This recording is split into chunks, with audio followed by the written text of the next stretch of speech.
Morning, it's Audrey, Stitchy Witch 42. It is one of those mornings. This will be my third time trying to record this video. I did it once on Mark's camera. Went in to try to use the video maker that he downloaded for me. I don't like that program. So I'm going to be looking for a different one. And then I tried to do it on my cell phone, which is what I'm doing it on now. And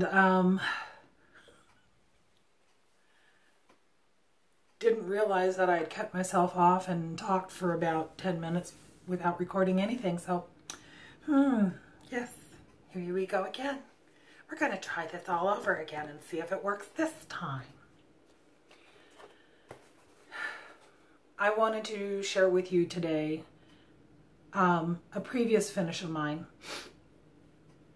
because this one is full of mistakes. So I'm going to hold it up in front of my face and I'm going to talk, because I want you to look at it and I want you to see if you can spot the mistake. Mistakes, plural. This is my green man. I made him somewhere around 2005, 2006. It was after we had made the Hobbit library. Philip went into the Navy in 2003, so I spent the majority of 2004 working on making my Hobbit library, and this was stitched probably within the next 2 years. I wanted a green man to go up there. I have no idea what the name of this pattern is. I did a Google search. We've discussed this before. I do Google searches. I find patterns that way. At least that's how I used to do it. Now you've all got me hooked on actually looking at designers, and it's a good thing.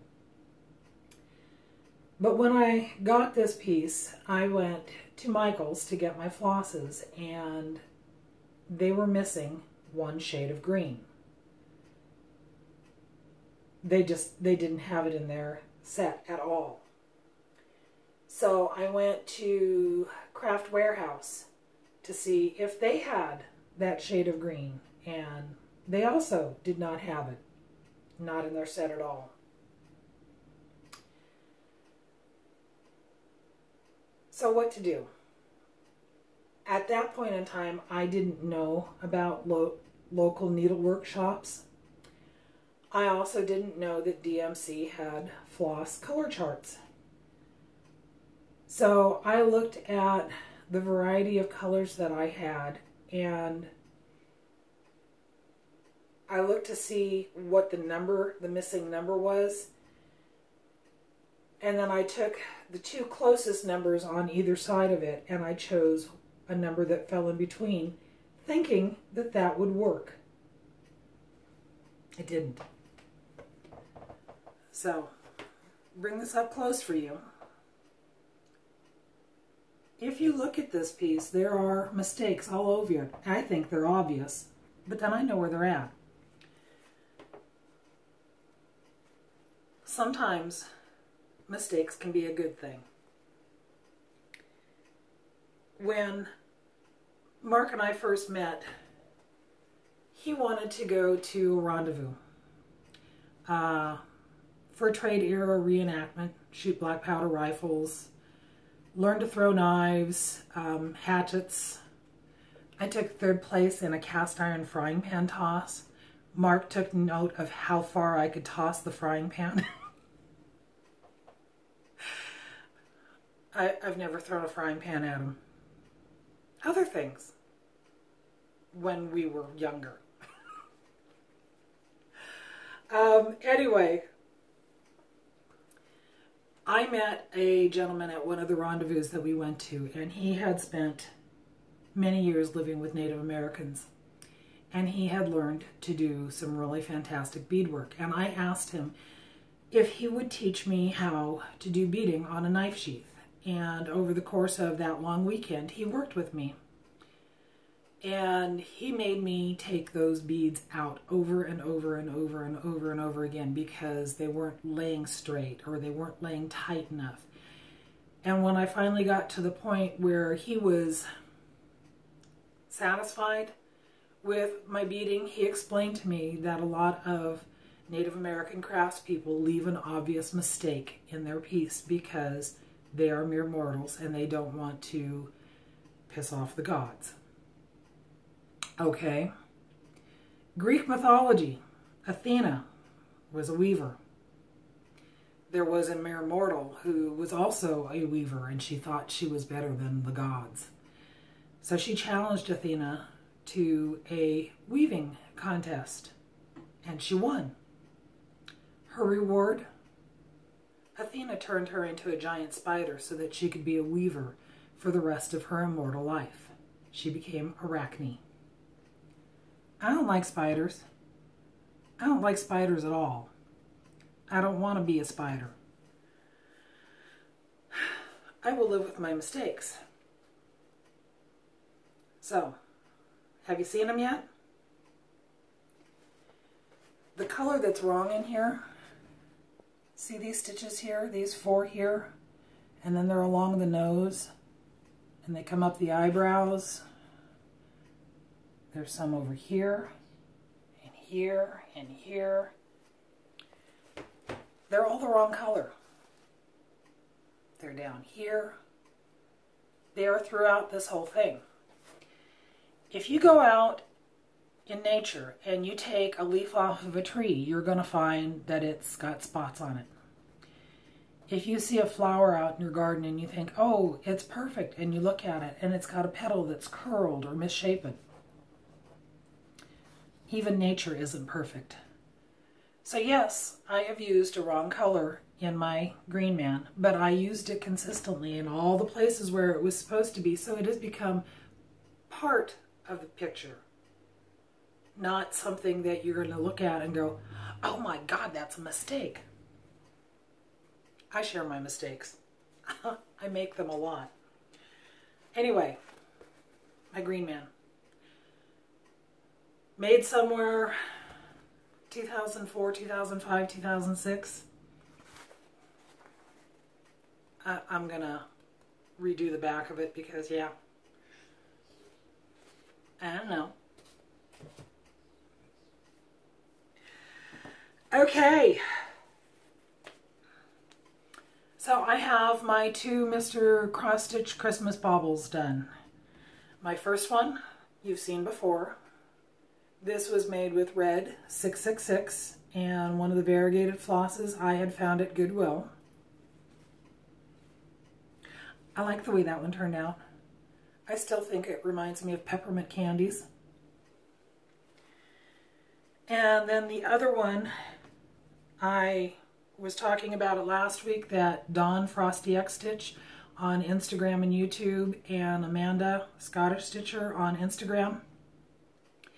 They both did theirs, or were working on theirs with national colors, so I decided to go national with mine, and this is the one that I chose to do. And I decided to add beads to mine. So I added white beads, which were left over from a Mill Hill kit. And then the red beads, which were not Mill Hill beads. They were these. I can't tell you what the name of it is because for whatever reason they've got white writing on gold and I can't read it. These are very inconsistent in size. I was using a beading needle and I would put a bead on and it wouldn't slide over the end. And I'd take it off and I'd try another one and it wouldn't slide over the end. And I'd take another one and I would try it and it would slide over the end. And I would go to do the second half of my cross because I did the cross on all my beads, stitching them down. And the needle wouldn't slide through it a second time, so I'd have to undo that whole bead just to get it off.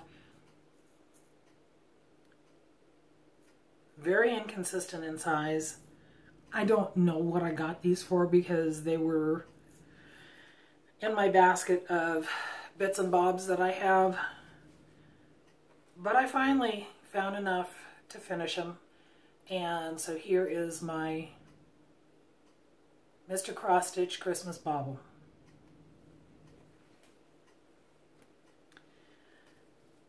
And the last thing that I wanted to share with you this morning, well, I'm just going to tell you about it because in both of the previous videos that I tried to film this morning with the camera, it was too dark in the living room for you to see it. And like I said, when I tried to do it on my cell phone the first time, I actually turned the camera off and was talking to myself. Oh wait, I'm talking to myself right now. I was talking to myself without recording. Mark made the stand for the scroll frame that I got at the thrift store. I bought that frame in January and I spent $3 on it. Mark had the legs from a display case that he had used when he was a knife maker. He sold the top part of the display case several years ago, but he kept the legs. And he used those to hold my scroll frame. He went and bought 2 wood dowels to use as the spacers between the legs, the cross pieces between the legs. And he put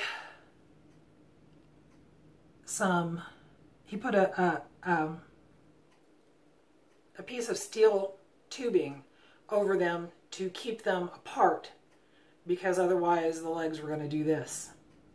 And then he put another rod in between them to hold them together. So the total cost for him to make my stand using leftover things out of his shop, the legs were left over from a previous display case he had. The metal pieces that he used to cover them to act as the spacers, he's had out in his shop for years. Even the threaded piece that holds it together and keeps it tight, he's had out in his shop for years and years and years. The only thing he had to buy to make this stand for me was 2 carriage bolts and 2 dowel rods for a grand total of $6. So if you go to my Instagram, which is the same as my floss tube name, StitchyWitch42, I have a picture of it there that you can actually see it. My stand cost me a whopping $9. I'm really, really pleased with that. Mark asked me last night, he goes, so when are you going to start stitching on this? I said, as soon as you get your desk cleaned off so that I can get to the copier, because I need to make the working copy of my pattern, and I would like to get started on it sometime at the beginning of June. So that's my next battle with my husband. If I wasn't here, my house would be covered with his stuff. His office, his shop. Yeah, you have to be careful when you walk through there because he's got a lot of stuff and it's everywhere. And I don't think he's a hoarder. I also think I'm lying to myself. It's genetic. He gets it from his grandmother. Anyway, that is all I had to talk about on this video. I had been working on my Alphonse Mucha for Mania. My plan was to work on it every single day. I haven't worked on it since last week. Life.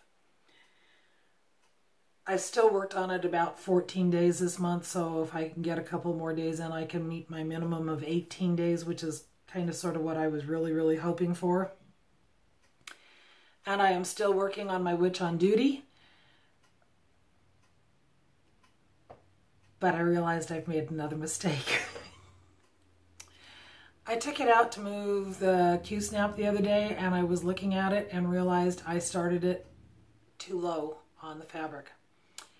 So I don't think that the whole design is going to fit on the piece of fabric I have, and I've got too much done on it to want to restart it. So I'm going to adapt it. I was looking at it and I figured out a way that I can adapt it, and that's now my new plan with that. mistakes. They happen. Embrace them. Because we're mortal. And if you don't, you could become a big spider. And then I'd have to squish you. Ew.